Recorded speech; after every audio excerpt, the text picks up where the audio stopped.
Esse podcast é apresentado por b9.com.br. Este podcast é uma produção da Rádio Guarda-Chuva. Jornalismo para quem gosta de ouvir. Oi, hoje eu vou começar falando sobre George Floyd. Você sabe quem é George Floyd? Americano, 46 anos, morto pela polícia, na verdade assassinado, asfixiado por um policial que passou 8 minutos ajoelhado em cima do pescoço dele, enquanto pessoas em volta gritavam pedindo para que alguém ajudasse aquele homem. Check his pulse. Check his right. Child, check his pulse. Get back in the check. The man ain't moved yet, bro. The man ain't moved. Você também sabe o que aconteceu depois.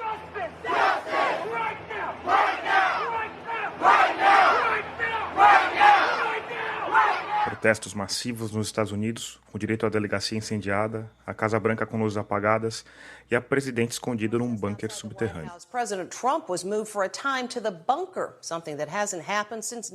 A sociedade americana como um todo parece ter sentido o peso da morte do George Floyd de um jeito diferente. Tanto que em algumas cidades eles começaram processos de redução de fundos e em alguns casos de desmantelamento das polícias. Em Minneapolis, por exemplo, o pessoal que ocupa os cargos equivalentes aos dos nossos vereadores simplesmente acabou com o departamento de polícia. O dinheiro que era gasto para manter os policiais na rua vai ser parcialmente usado para minimizar os impactos da Covid-19 na comunidade negra. O que sobrar vai ser usado para reconstruir uma polícia diferente, com raízes mais comunitárias. Ainda não está muito claro como isso vai acontecer, mas a ideia central é que um carro com 2 homens armados e treinados por combate não deveria ser a resposta padrão para um telefonema de emergência.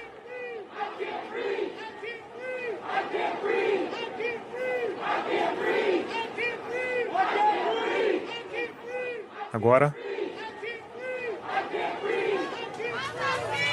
corta para o Brasil. Vila Clara, zona sul da cidade de São Paulo. 15 de junho, 2 semanas depois da morte do George Floyd. Moradores protestam contra a morte de outro negro, Guilherme Silva Guedes, um menino de 15 anos, morto com 2 tiros na cabeça. A família suspeita que ele tenha sido executado por policiais militares. Corta para o Rio de Janeiro. Morro do Salgueiro, São Gonçalo. 1 mês antes. Outro negro, outro menino, 14 anos, morto pela polícia. João Pedro Matos.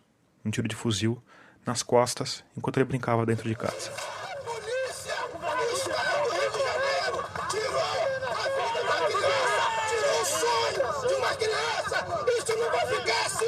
Essas duas situações são um pouco diferentes do que aconteceu em Minneapolis.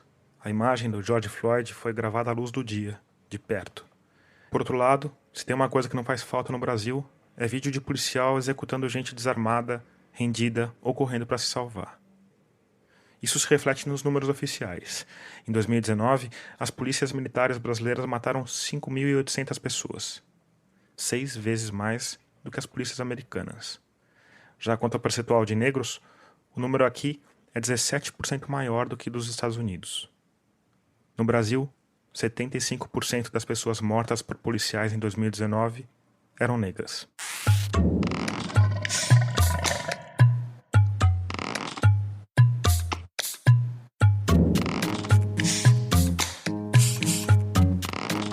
Eu sou Tomás Chiaverini e o 30º episódio de Escafandro já começou.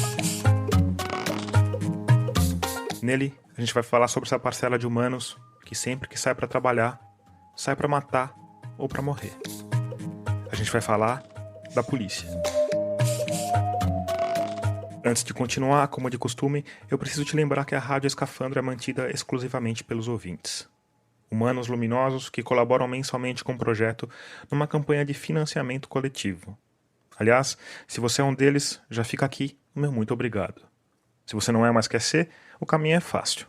É só ir lá em catarse.me/escafandro ou picpay.me/escafandro e escolher o valor com o qual você quer ou pode contribuir.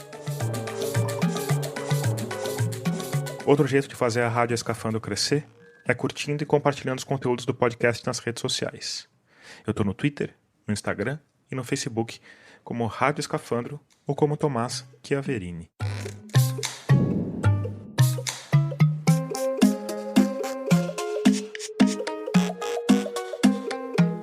Brasil não tem pena de morte. Isso quer dizer que o Estado brasileiro não pode decidir tirar a vida de alguém, a não ser que esteja em guerra. Isso também quer dizer que um policial não tem o direito de matar, a não ser que faça isso para proteger a própria vida ou a vida de outra pessoa. A primeira preocupação do policial é se defender e defender terceiros. Esse é o coronel reformado da Polícia Militar e ex-secretário nacional de Segurança Pública, José Vicente da Silva Filho. Então, há uma preocupação central de que a arma ela é utilizada para defesa pessoal. Eu conversei com o coronel José Vicente no início do ano passado, para um episódio duplo que eu fiz sobre armas de fogo. Mas no treinamento, o indivíduo se opõe a um policial, ele dá 2 tiros sequenciais no tórax do adversário, que está ameaçando com uma outra arma, por exemplo. Não precisa ser uma arma de fogo. Um sujeito que está correndo em direção ao policial com uma barra de ferro é suficiente para o policial atirar. O coronel José Vicente, que tem estudado polícias do mundo inteiro, é um entusiasta do treinamento da Polícia Militar de São Paulo. A academia base que forma um policial, um soldado, que é a base da hierarquia, ela é uma academia, no caso de São Paulo, que forma um policial em 2 anos. Alguns estados formam até em 3 meses. Então há diferença nesse aspecto. E o treinamento de tiro ele é feito com 700 tiros. O oficial ou qualquer policial? Qualquer policial. A academia de formação de soldado ele dá 700 tiros. A academia da Polícia de Nova York dá 500 tiros. Então é um dos treinamentos mais intensivos. Mas o treinamento não é apenas para você ganhar precisão no uso da arma, mas também um conjunto de atitudes, de comportamentos, de técnicas, de como abordar pessoas e como efetuar tiro em momentos de estresse. Para o coronel, a melhora de treinamento da PM de São Paulo e o investimento em tecnologia são o principal fator para a queda na taxa de homicídios na cidade, que hoje é a menor do país. Nós percebemos, por exemplo, que nas áreas mais pobres são as áreas que mais se mata pessoas.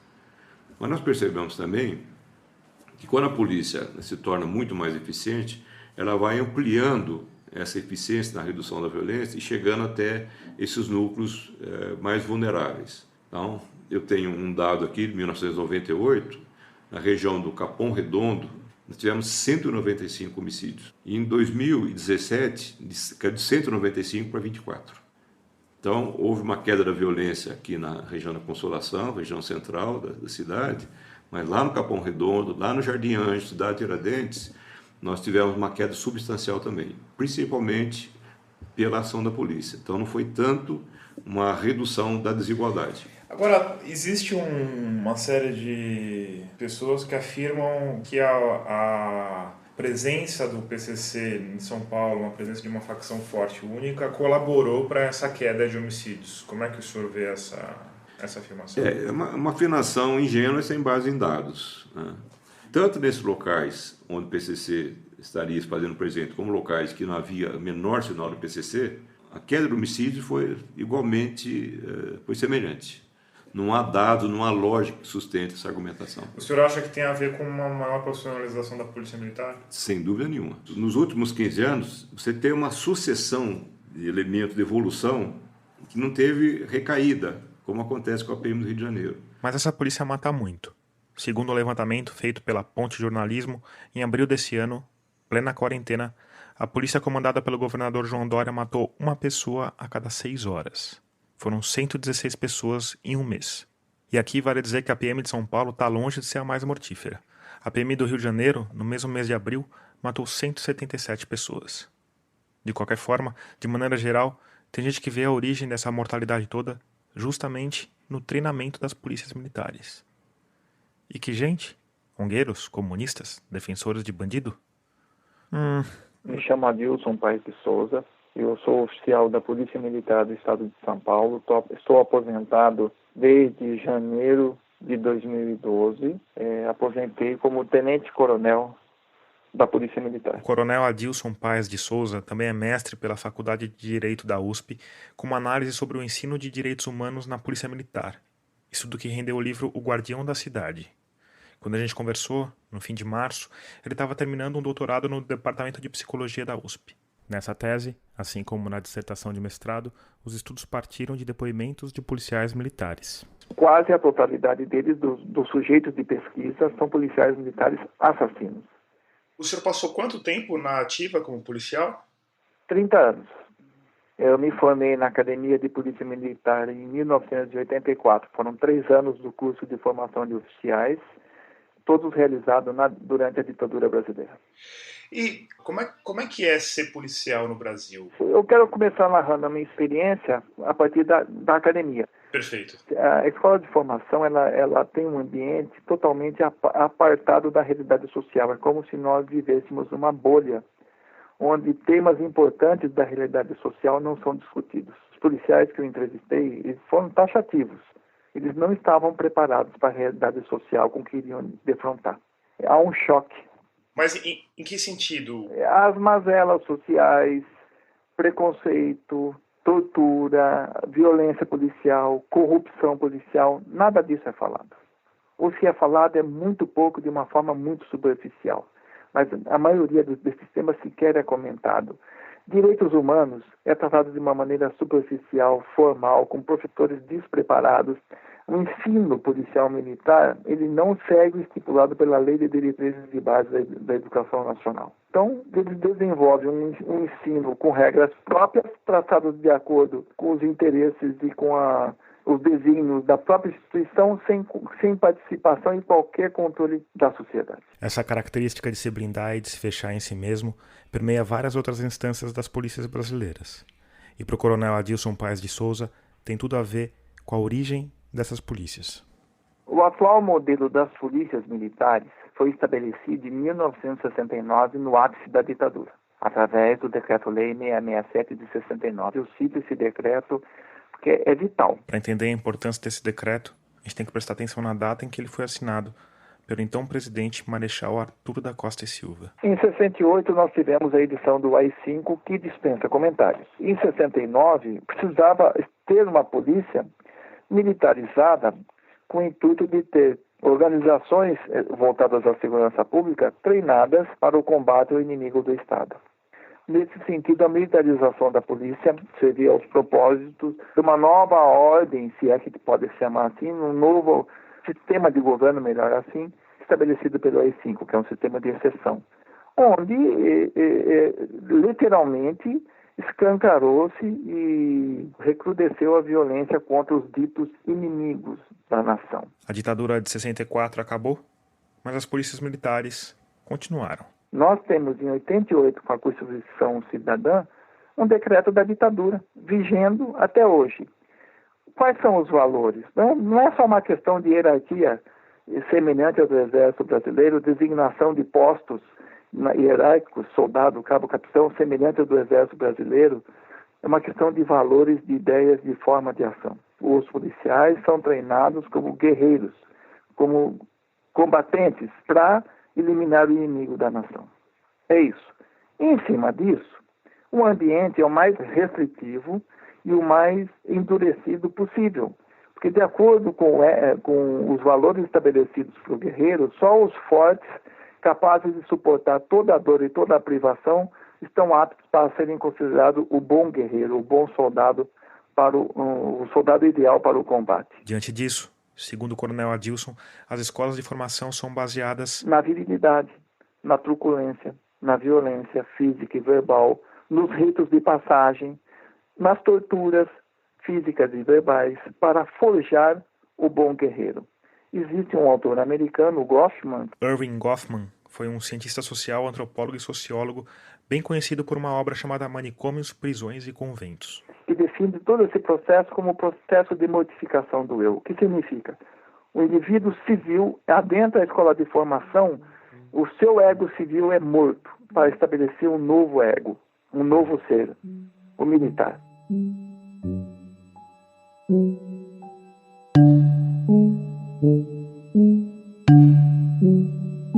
O self civil eliminado para nascer o self militar, o ethos do guerreiro.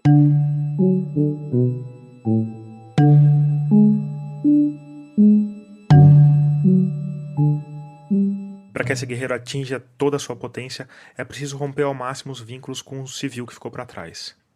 As atividades violentas em grupo são uma parte importante desse processo. Essas atividades pedagógicas violentas, que eu denomino de pedagogia nefasta, faz com que ele perca os vínculos com o grupo social de onde veio, ou se não perder totalmente, ele tem severamente prejudicados os vínculos com essa sociedade, com a morte do seu eu civil, para se construir um novo ser, uma nova pessoa, o guerreiro, que se identifica com o seu grupo, os outros guerreiros, estabelecendo uma nova irmandade, um novo vínculo mais forte e que o torna capaz de praticar atos nunca antes imaginados. Você pode dar alguns exemplos dessas práticas? Acordar de madrugada, levando choque nos órgãos genitais, mamilos com aparelho de choque, sessões de agressão físicas, ingestão de gás lacrimogêneo, atividades físicas ou atividades em grupo por longo período de tempo, de pé, sem descanso, sem água, sem alimento,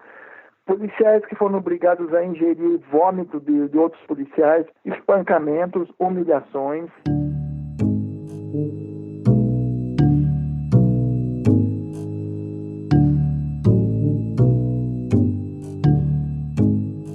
Aí, esses homens formados na brutalidade e no estresse são armados, colocados numa viatura e mandados para a rua, onde vão passar a decidir diariamente sobre a vida e a morte de outras pessoas.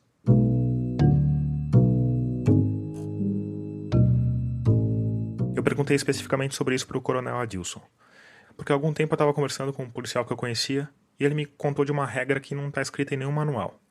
Uma regra que diz que alguém que trocar tiro com a polícia, mesmo que se renda depois, vai acabar morto. Não se socorre bandido vivo. E se alguém socorre bandido vivo é mal visto pelos colegas, porque a regra do grupo tem que matar. É isso. Bandido tem que ser morto. É isso. Se a pessoa atira na polícia e se rende, e houver condições dela ser executada, ela será executada. Não se admite que ela viva. É isso. Agora para por um instante e imagina. Imagina viver nesse mundo. Aquele policial com quem eu conversei me contou que tinha pesadelo toda noite, mas que tinha medo de pedir baixa pelo tanto de coisa que já tinha visto nas ruas. A saída, no caso dele, foi pedir transferência para o corpo de bombeiros, ficar por lá um tempo e depois deixar a corporação. Na época que eu conheci esse PM, ele era motorista da Elma Chips. Estava bem feliz com essa opção.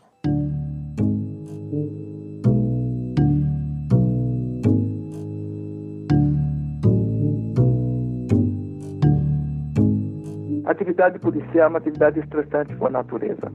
Não existe um sistema de atenção à saúde psicológica do policial preventiva estabelecida. Existe no papel, na realidade não existe. E os policiais que buscam ajuda são taxados como vagabundos, como pessoas que estão fazendo corpo mole, como as pessoas que não são bons policiais, que são fracos, são covardes. Então, existe uma pressão do grupo para que não busque ajuda, e quando busca ajuda, não tem ajuda à altura. Então, um policial convive com estresse. Ele vai ter mais condições e mais possibilidades de resolver uma ocorrência simples da pior maneira possível, porque ele já está alterado. E aí nós teremos casos de mais violência.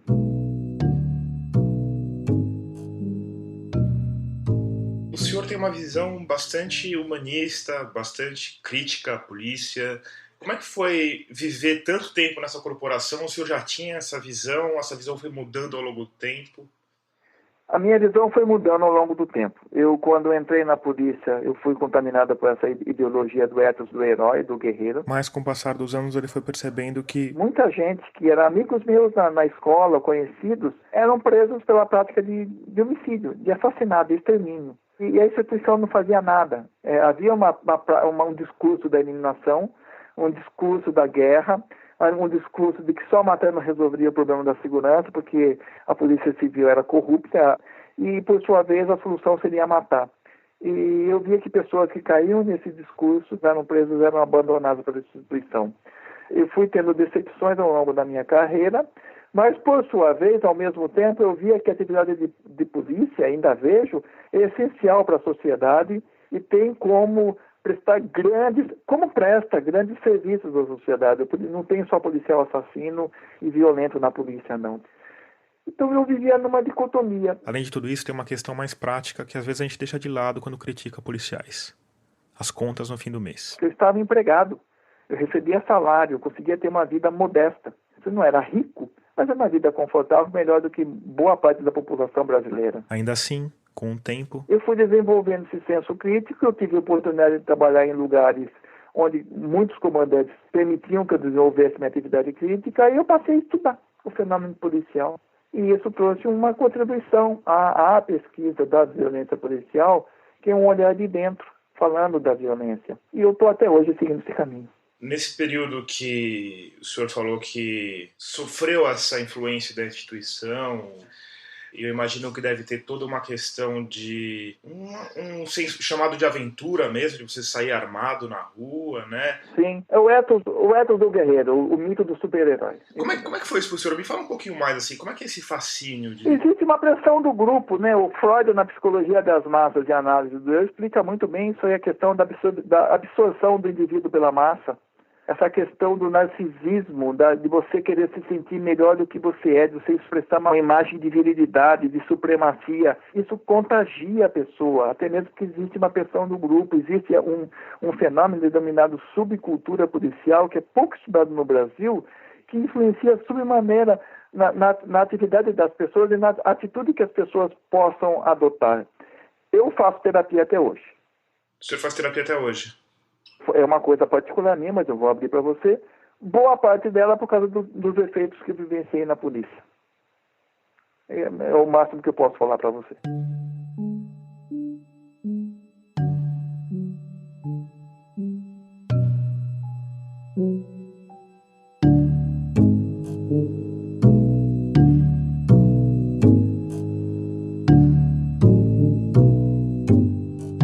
Pela fala do coronel Adilson, fica bem evidente como os policiais são moldados pela corporação. Mas e essa corporação? Quem faz ela ser assim? Como a polícia se insere num contexto mais amplo? Para entender melhor tudo isso, eu fui conversar com um jornalista que está por trás de uma das iniciativas mais interessantes quando a gente pensa na cobertura de segurança pública, justiça e direitos humanos no Brasil.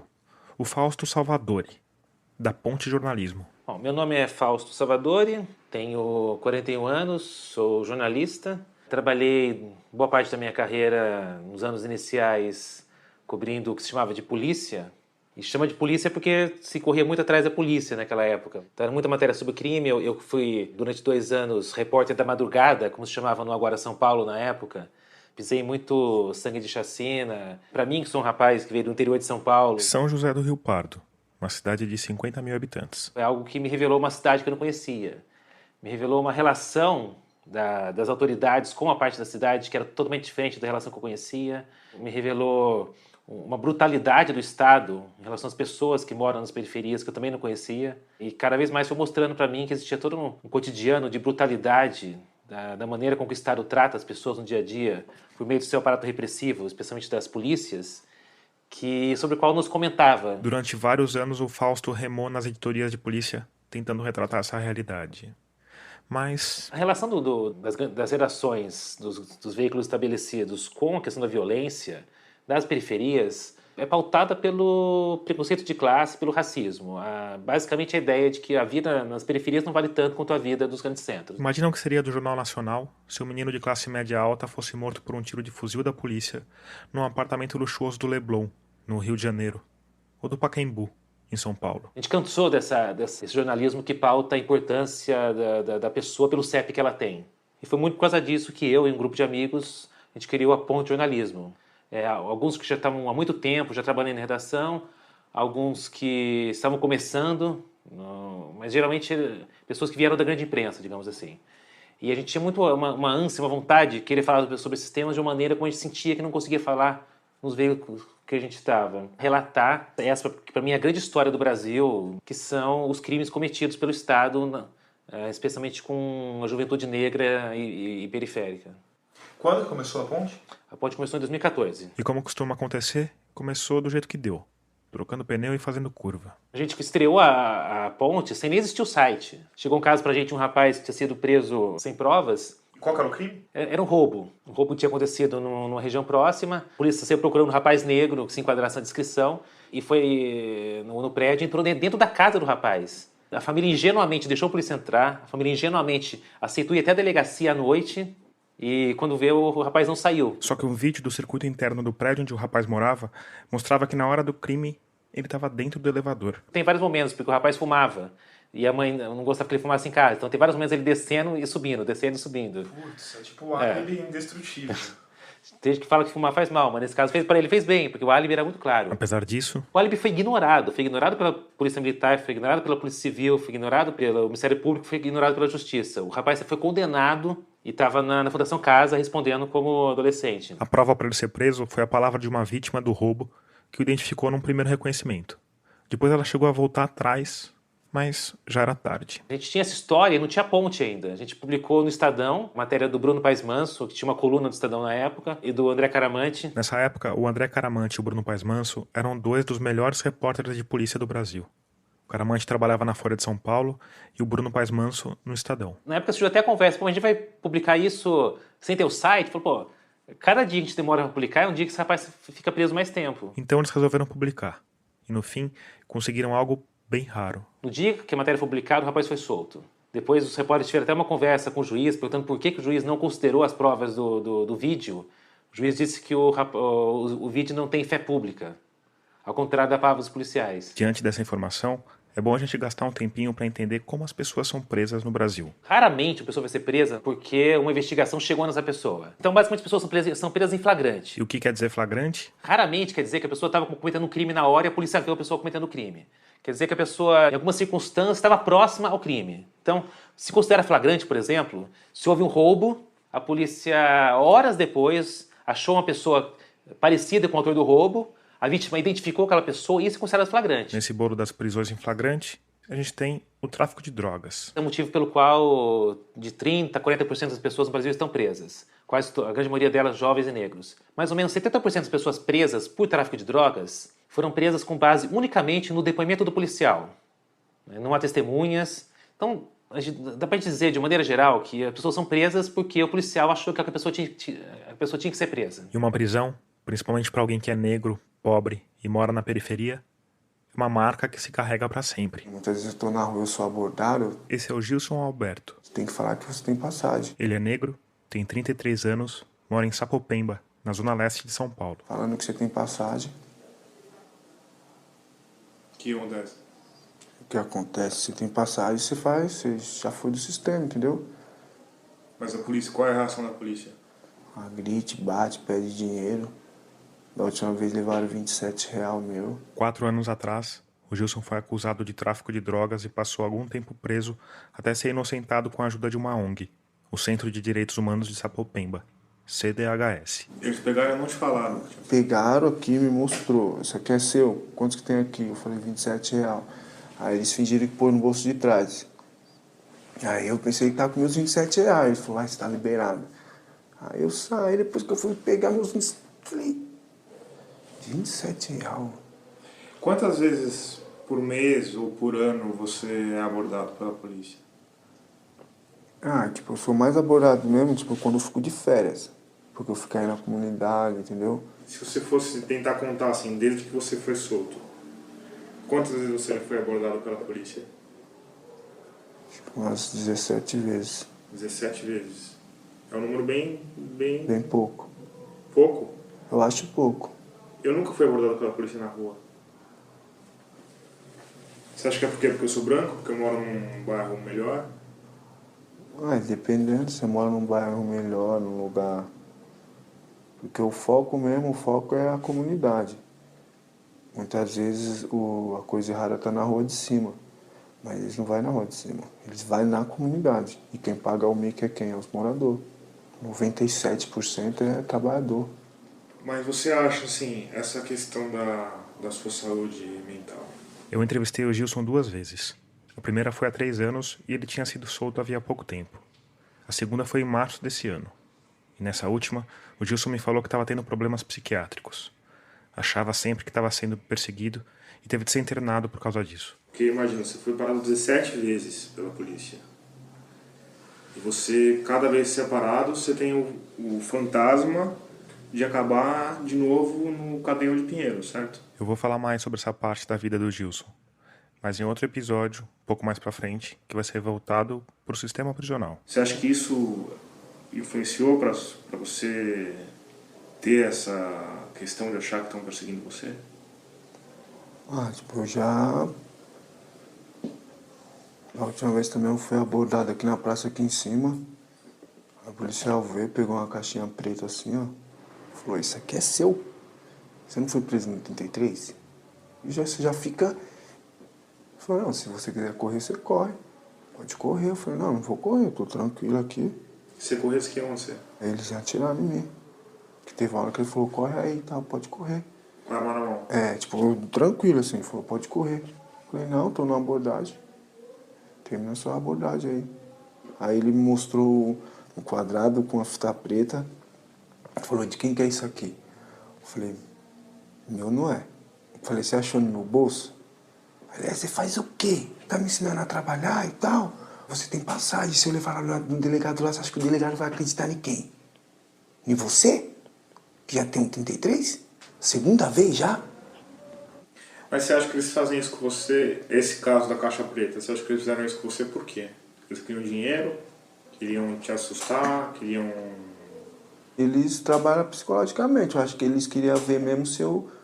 Ele falou, você não tem medo não de voltar lá pra dentro lá? Aí ele ficou mais bravo mesmo, quando ele falou, você foi preso no... como? Eu falei, eu fui preso, abaixei a cabeça e falei, eu fui forjado. Aí ele falou, forjado? Você tá de brincadeira comigo? Foi meu amigo que te forjou. Aí eu fiquei olhando no número assim, tipo, eu não queria olhar lá. Por que você não olhar na minha cara? Eu olhei assim pra ele, aí eu olhei assim pro nome dele e tal. Ele, você tá olhando pro meu nome por quê? Aí é colado, né, que eu vi no dia que ele puxou. Você tá olhando pro meu nome por quê? Hã? Aí já começou com as ideias dele de Steve. Aí Steve. Aí... O que é Steve? É um código que ele usa entre eles, pra eles não falar o nome dele. Ah, né? entendi. Aí eles fazem o que quer. Aí você é folgado, hein, tá? Você faz o quê? Eu falei, não. Toda hora ele ficava perguntando o que eu fazia. Eu falei, não, só trabalho. Ele falou, você tem certeza que você só trabalha? Quando foi preso, o Gilson era segurança no hospital. Depois que foi solto, a CDHS, a ONG que cuidou do processo dele, foi até o secretário de saúde para que ele conseguisse um emprego de volta. Ele foi readmitido, mas na jardinagem. Não faz mais nada? Eu falei, eu faço uns bicos de final de semana e tal. Que bico que você faz? Eu falei, não, pô, dou umas árvores, cuido de carro. Quanto que você tira num dia de trabalho cuidando de carro? Uns 40 reais.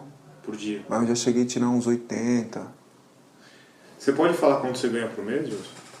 Ganho R$1.000. R$1.000. Um salário mínimo. É. Aí pago 400 de aluguel, aí sobra 600. E você tem três filhos? E a sua mulher está trabalhando? Não.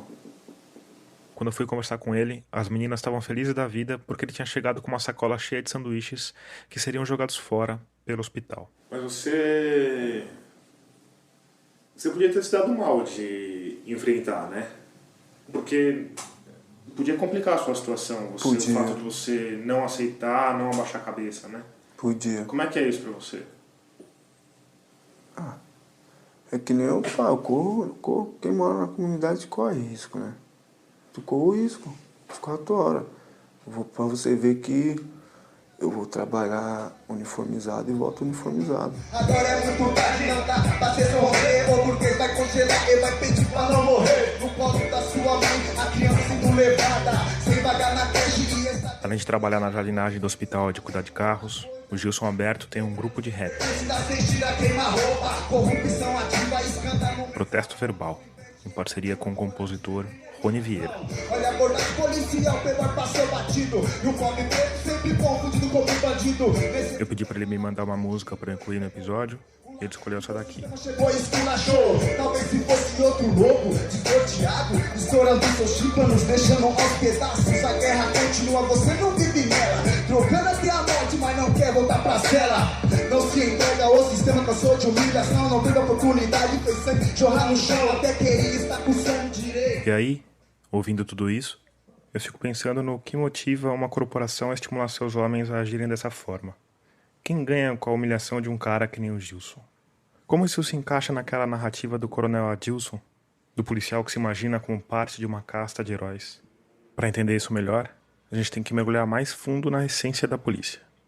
Fausto Salvadori, por favor. O modo como a polícia funciona no Brasil é uma grande jabuticaba. Só existe no Brasil. Isso porque a gente tem duas polícias separadas. A polícia militar, que tem a função de coibir o crime e efetuar prisões em flagrantes, e a polícia civil, ou judiciária, que é quem tem a missão de investigar e encontrar provas que sustentem um processo na justiça. Ah, e tem mais um detalhezinho sobre a PM. Um detalhezinho, que se torna especialmente incômodo em tempos de bolsonarismo. A maior parte da polícia, que recebe os maiores investimentos, que reúne mais homens, é uma força auxiliar do exército. Isso certamente é algo muito brasileiro, é algo típico de países autoritários. Mas as polícias militares não são subordinadas às Forças Armadas? São força auxiliar do exército. Mas na prática a polícia está subordinada ao governo do Estado, certo? Sim, mas em tese o comando do exército, se ele quisesse, ele poderia não aceitar a nomeação do comandante da polícia militar. E aí, você esperava por essa? Eu não esperava. Isso a gente está falando de questões até de letra da lei, né? Mas falando de coisas práticas. A gente não tem uma polícia que investiga. A polícia civil, ela, de maneira geral, ela é sucateada, ela é que recebe menos recursos. Então, na prática, a maior parte dos crimes não são investigadas. O que gera uma grande contradição, que você tem a terceira maior população carcerária do mundo, crescendo a cada ano, mas ao mesmo tempo você tem um índice de resolução de crimes muito baixo, acredita-se em torno de 20% em tantos homicídios, daí para menos. Então, vem a grande pergunta, se a parte dos crimes não é nem investigada, como que se prende tanto no Brasil? Se prende tanto porque o que você tem são pessoas na rua, que são a polícia militar, prendendo em flagrante por crimes pequenos, praticamente por tráfico de drogas, por roubo, furto. O que você tem na prática, então, uma polícia militarizada nas ruas, que tem a grande função de proteger os enclaves de classe média da pobreza. Isso ela faz muito bem. Se você pegar os bairros de classe média branca de São Paulo, como Moema, como Vila Olímpia, os índices de violência desses locais são níveis nórdicos. Tanto é assim que, por exemplo, se usa muito termo, isso muito no Rio, operação policial. Quando a polícia vai para a favela. A favela é tão vista como território alheio à polícia, quando ela vai, é algo tão excepcional que se chama de incursão, se chama de operação. O território da polícia é o território branco, fortificado. O que está além é onde a polícia só vai para fazer ações de violência. Em São Paulo, a cada 3 mortos, um foi morto pela polícia. No Rio é maior, no Rio 40% das pessoas mortas são mortas pela polícia. Não tem nenhum país democrático do mundo que chegue perto disso. Nos Estados Unidos, o índice é de 3,6%. É uma polícia que, no geral, procura matar os seus oponentes. A questão que eu vejo é que as coisas acontecem assim porque elas são feitas para serem assim. Não é que a polícia comete homicídios ou prende inocentes como desvios do que ela deveria ser. Não, ela é criada, pensada para agir dessa maneira. Isso é histórico. As forças de repressão no Brasil, as polícias, o sistema judiciário, foram criadas, de maneira geral, para lidar com a questão de como você reprimir as classes tidas como perigosas. Inicialmente os escravos, depois os escravos fugidos, depois os imigrantes que faziam greve. Os pobres sempre foram muito presos no Brasil, sem motivos muito claros. Você encontra em livros do Rubem Fonseca, os personagens presos sem motivo. O delegado chega na carceragem, por que esse cara está preso? Ah, a gente recolheu ele, não. Mas tem algum motivo? Não, tá aí. Né? Ele tem um personagem com o delegado que solta todo mundo à noite, né? O delegado do dia fica puto, ele solta todo mundo. O delegado Matos, né? O inspetor Matos, acho que é o nome. Durante muito tempo houve a lei da vadiagem. Você via basicamente para reprimir pessoas pobres. Quando deixou de existir a vadiagem, entrou no lugar dela o tráfico de drogas. Porque a distância entre tráfico de drogas e usuário, né, é muito tênue. Eu acho que isso é uma coisa importante a gente falar um pouquinho da lei de drogas, né? Porque houve uma... Com a lei das drogas, criada em 2006, os usuários deixaram de receber penas de prisão. E aí se esperava que isso fosse diminuir as prisões em flagrante, porque o cara estava fumando maconha na rua. E não foi isso que aconteceu, né? E não foi isso que aconteceu porque tem que se entender para que serve a polícia no dia a dia. A polícia no dia a dia, ela serve para deixar a população negra e pobre com medo da autoridade. Para empregada doméstica, que tem que acordar 3 horas da manhã, pegar um ônibus, sair Tiradentes, para lavar a privada da patroa, pensar, pelo menos eu estou melhor do que a minha conhecida que foi presa, está na cadeia, tendo que usar miolo de pão como absorvente higiênico.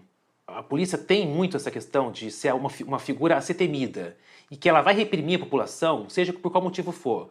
A repressão aos bailes funk usa a lei do silêncio. Com base na lei do silêncio, a polícia vai nos bailes funk e atira no olho de uma menina de 16 anos, vai ficar cega pro resto da vida, porque a lei fala que não pode ter barulho depois das 22 horas. A gente tem que pensar, olhar para essas instituições, ver como elas funcionam e pensar que se elas estão funcionando assim, não é porque elas cometem alguns erros, mas é porque se espera, quem manda nelas, quer que elas sejam assim. Essa crueldade da polícia em relação a determinado perfil de jovem negro que vive nos bairros pobres, ela é cotidiana. Se manifesta até em pequenos gestos, como um policial que vai discutir com um grupo de jovens que está empinando pipa, pega a pipa deles, desenrola e deixa a pipa solta no ar para eles perderem a pipa. Ou o caso, por exemplo, tinha um policial que atuava na zona sul de São Paulo, que era conhecido por portar um pedaço de pau e sair batendo nos jovens que estavam na rua à noite bebendo, fumando narguile, enfim, o tipo de coisa que qualquer jovem de classe média faz na Vila Madalena sem grandes problemas. Era hábito, o policial era conhecido como negão da madeira. Ele pegava um pedaço de pau e saía batendo nos jovens. Isso nem virava notícia, porque era aceito já pela população. Só virou notícia no dia que ele bateu demais num jovem e o jovem morreu. Aí ele foi condenado pelo crime. Mas até então era algo do cotidiano.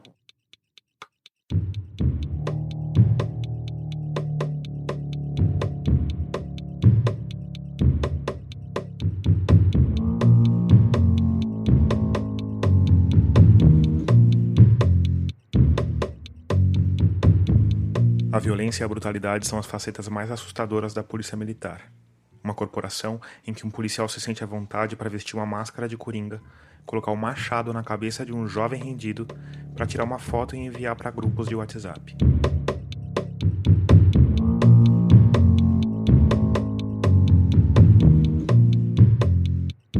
Essa violência tem várias implicações.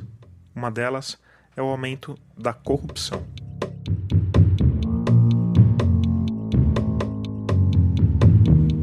A polícia violenta ela se torna naturalmente corrupta. Se eu, como policial, decido quem vive e quem morre, chega uma hora que eu posso começar a vender isso. Porque nada vale mais para uma pessoa do que a própria vida. Se o policial pode me matar, eu posso oferecer para ele qualquer coisa que eu tenha para que ele não me mate. A tentação do policial aceitar isso é muito grande. Então, uma polícia que mata, naturalmente vai ser uma polícia corrupta, porque ela começa a vender a vida das pessoas. Ela deixa de matar algumas pessoas em troca de favores financeiros. Então, corrupção e letalidade estão sempre muito presentes. Tem uma questão que eu acho que é muito complexa, que é a origem do policial militar, que muitas vezes é próxima ao cara que ele está submetendo a essas condições. E, ao mesmo tempo, tem um componente de sadismo humano que é inegável. E aí tem uma outra camada que é a vontade institucional. Até que ponto que essa tropa é treinada para agir dessa forma? Até que ponto que eles são pessoas sádicas? E até que ponto que eles se identificam com aquela pessoa ou deixam de se identificar com aquela pessoa, sabe? Eu tendo a acreditar que se uma instituição se comporta sempre da mesma maneira e repetindo sempre os mesmos gestos, é porque não são desvios. É o que se espera que ela faça. O fato do policial ter a mesma origem social da pessoa que ela está enfrentando, eu não acho que seja tão relevante para a questão. Porque justamente o grande desafio das polícias sempre foi pegar o rapaz negro e pobre e treinar para que ele possa se opor aos mesmos negros e pobres de onde ele veio. Além de tudo que a gente já falou, do treinamento, dos rituais, do rompimento dos vínculos com grupos antigos, da criação de laços poderosos com grupos novos, tem um outro elemento que facilita nessa separação entre o policial e o morador da periferia que ele oprime. A ideia é bem comum na nossa sociedade de que a gente tem que combater a vagabundagem. E isso também encontra reflexo de uma boa parte da população, inclusive nas periferias, inclusive nas favelas também. É muito comum quando tem, às vezes, chacina em periferia, em bar, um comentário, olha, mas não estava na igreja, né?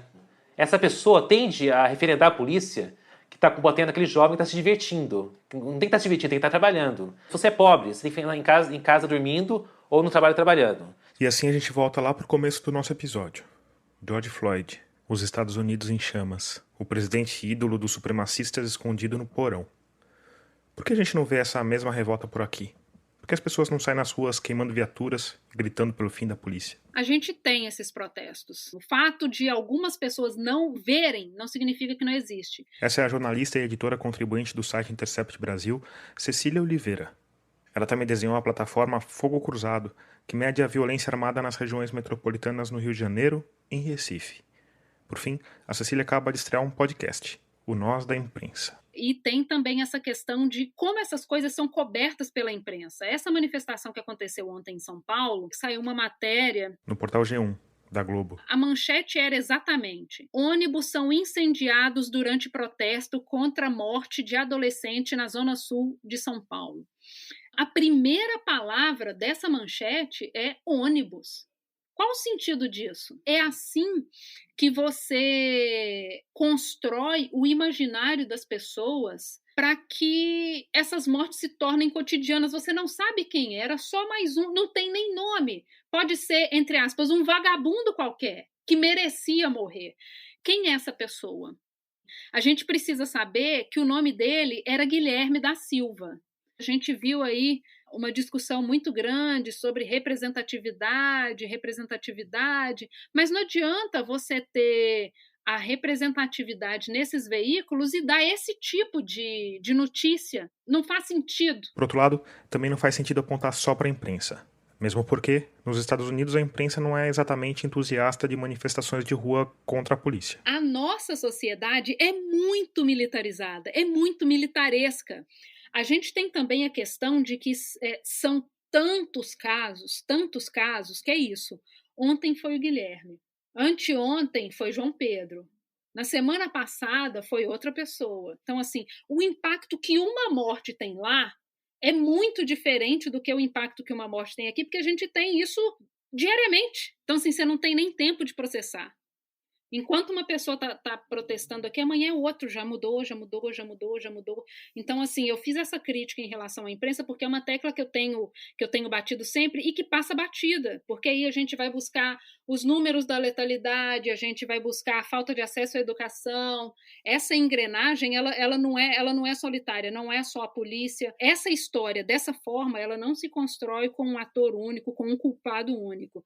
Tem mais gente aí para poder pagar essa fatura. Eu fiz a mesma pergunta para a Dina Alves. Por que a gente não vê a mesma intensidade de manifestações diante de tantas mortes que acontecem por aqui?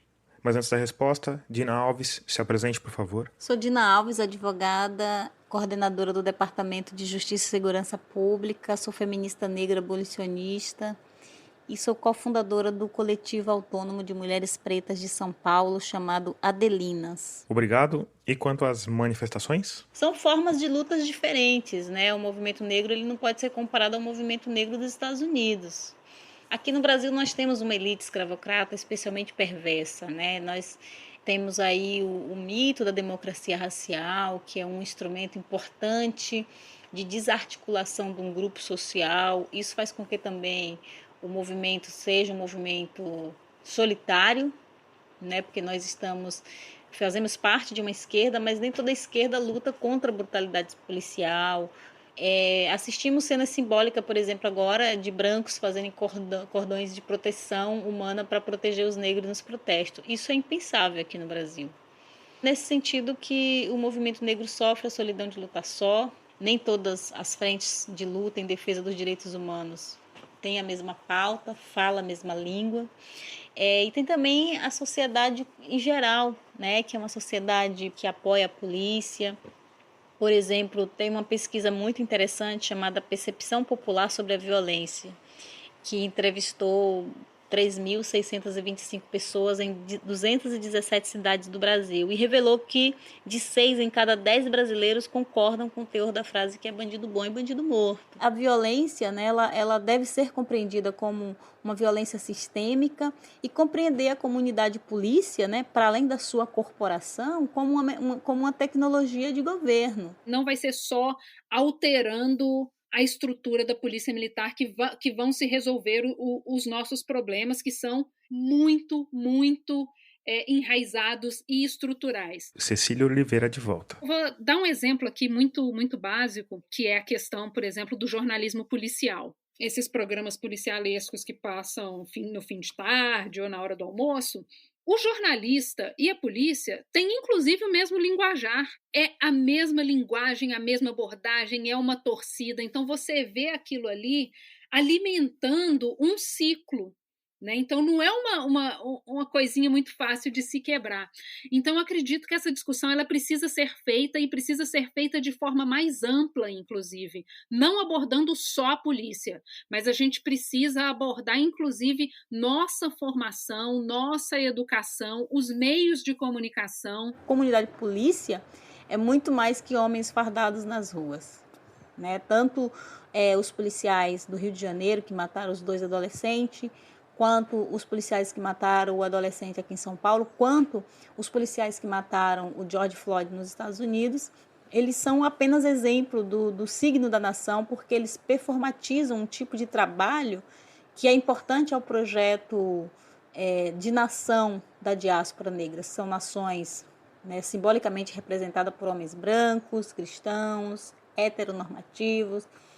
Então, esses policiais representam esse tipo de nação. Então, pensar para além do desvio de conduta, como quer fazer crer as instituições, que ao ter notícia de algum tipo de homicídio praticado por policiais contra civis, a primeira informação é dizer que é desvio de conduta.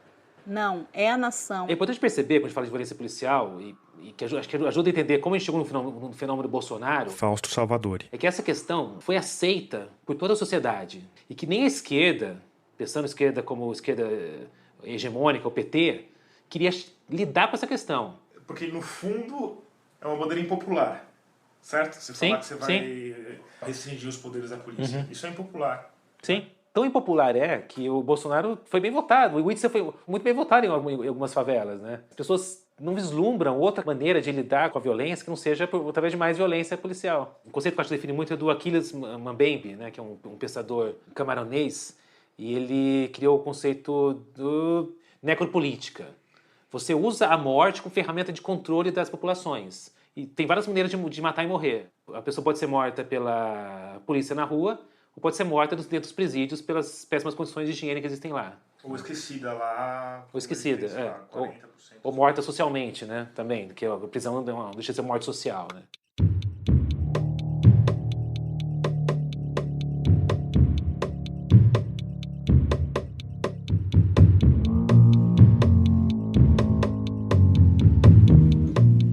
Certo, mas e aquela ideia de desmantelar as polícias?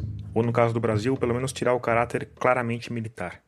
Alguma chance disso avançar num futuro próximo? Essa é uma discussão que vai e volta, e nada ou muito pouco é realmente feito, né? Os primeiros governadores, logo após o fim da ditadura militar, alguns deles perceberam que a polícia militar, da maneira como estava instalada, era uma consequência muito forte, muito direta do regime militar, e tentaram lidar com essa questão.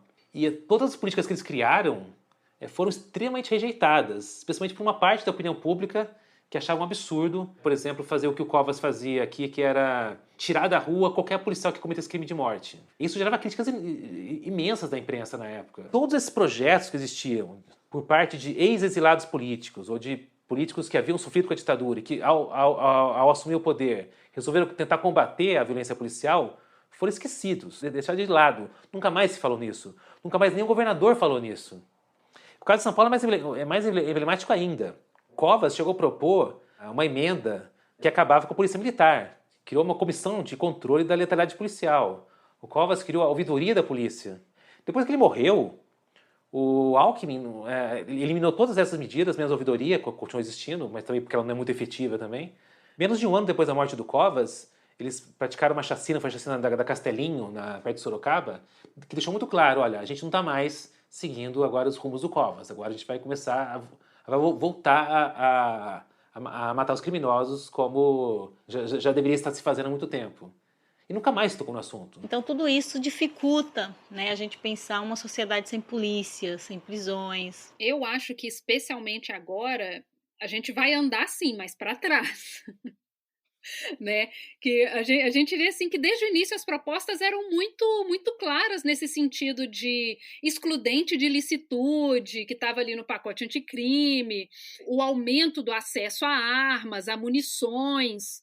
Então você vê que o movimento é contrário, né? Aqui a Cecília está falando do governo federal e do pacote anticrime do ex-ministro Sérgio Moro. Mas esse movimento contrário também tem acontecido dentro das polícias. E não é de hoje. Fausto Salvadori. Você falou muito disso uma época, tem que ter o ciclo completo. O ciclo completo é a mesma polícia faz a função preventiva e também investiga. Né? Tem que fazer todo o ciclo. Né? É uma polícia muito mais eficiente, você dividir em duas corporações. De uns anos para cá, a polícia militar começou a adotar esse discurso para ela, querendo dizer que não, tem que ter ciclo completo militar, que a PM vai prender e vai investigar também. Só vai piorando. E, na verdade, teria que ser o contrário. Porque a função de policiamento ostensivo é importante. Desmilitarizar a polícia, unificar as polícias, não quer dizer que você não vai ter viatura, não vai ter arma, não vai ter... Você civis fazendo, Mas você vê isso acontecendo no médio prazo, assim? Uma possibilidade de uma reforma que unifique as coisas? Não, e não é de agora não. Eu diria o seguinte, é um projeto que tem mais de 20 anos já. E, outra vez, a gente tem Jair Bolsonaro na presidência. Você não quer muita investigação. A gente vê essa questão da revogação das portarias que estabeleciam a marcação de armas e munições, que é algo simplesmente vital para a elucidação de crimes, para controle do tráfico de armas. Mas então, assim, a gente vai ter muito trabalho depois que essa onda passar, inclusive para só voltar ao ponto que a gente estava antes, para depois começar a falar em dar um passinho para frente. Mas é importante a gente continuar nossa pauta, é importante continuar o Levante Negro, porque o Levante Negro brasileiro ele tem que ser visto a partir das lutas, das formas de resistência subterrâneas, das periferias, das comunidades, muitos coletivos negros. Enfim, são várias formas de luta que são levantes populares, levante negro, em vários lugares do país. É importante que essa pauta, que ela seja uma pauta da sociedade brasileira, não apenas do movimento negro.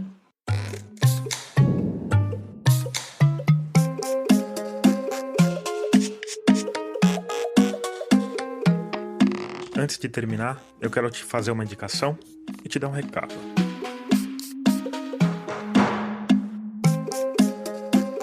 A indicação, claro, vem da Rádio Guarda-Chuva, nosso coletivo de podcasts feitos por jornalistas.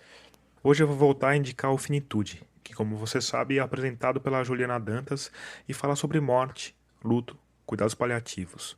Mas eu quero te indicar um episódio em especial que tem tudo a ver com o nosso tema de hoje, porque ele fala de como o racismo se manifesta no sistema de saúde, e de como ele se manifesta nas duas pontas, na do paciente e na dos profissionais. Dá o play lá, que você não vai se arrepender. Quanto ao recado, bom, esse talvez você não goste muito. É que no mês de julho eu vou fazer uma pausa nos episódios inéditos e passar 2 reprises. Mas esse não é um período de férias não. O trabalho vai continuar na criação da próxima temporada, que começa no dia 5 de agosto. Provavelmente com um mergulho mais profundo na nossa história. Durante esse tempo, se você quiser conversar, fazer alguma crítica, alguma sugestão, pode me procurar nas redes sociais.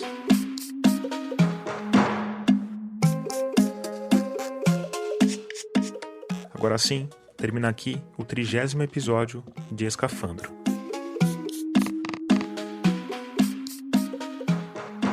A trilha sonora desse episódio é do Paulo Gama. A mixagem de som é do Vitor Coroa. Eu sou Tomás Chiaverini e concebi, produzi e editei esse podcast. Obrigado por escutar e até o próximo mergulho.